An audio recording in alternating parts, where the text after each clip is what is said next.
Hello, hello, hello. Here tu zong zong te. Australia zo fate zol bukin. Chi bai. Kan buk le chawa. Ole hei. Voin hi. March ni som panga. Sang ni som ni panga. In rin ni ania.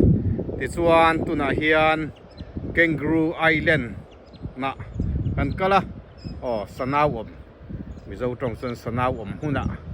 Kan kala hay amoy em thì hiện tụi bụi lăng thím ngul mày thì chuan hay thiệt car tang bong te ni a kulama khuan kan su tai hoi don ani la khop maya ke kal ra la chuan hei kan kal le fe tura ka nga ya helai hi amoy ema heta tang hian karon tilang masaluk ani tuna hian dar nga le minute som nga panga ani a kan kal don ange khu ta khuan nakina kulai tang khuan garon tilang lenga akan thir ho le don nia khu ta khuan a thanga khuan motor kan da motor kan paka helai tang hian alang moi ema tin ke in gan tlan chhole nal maya eta tang hian kan la a mar chu motor chunga tang kha chon alang thui deuh hleka ke han kal hi chuan kan lo tiam deuh sia alang zau thei talo ani hi ti hian motor konga ke in kan chuk thanga ka chung te ho chu an lo zukal to lo zukal ula ka han let chhole nal nalanga a chaka tang khian tha ka han la te anga tia khu lai khu motor pak na mun ani a ti hian ku lai mual pong chu khon khu ni hring te pon no kal no maya kan zukal ve don ani tlai ni tla tur te kan an thiranga amoi viawa anuam viau tura chu han ngai ani kal kha amoi khop mai khu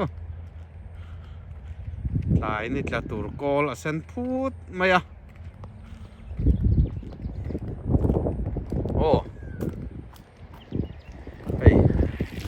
ta hian sanawom milo mel kiau bai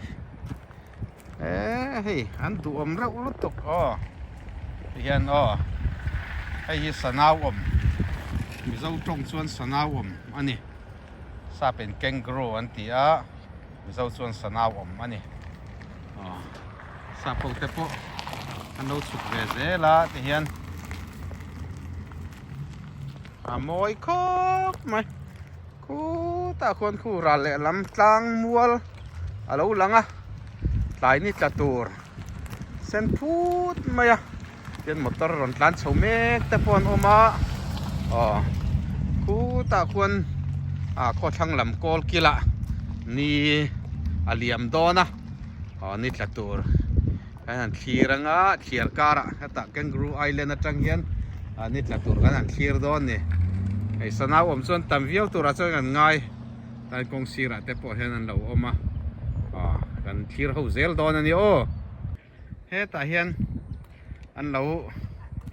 tla ve le boka hei an tu om reuh khop mai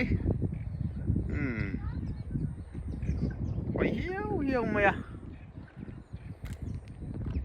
an nal khop mai hei ni ron en ve kar maya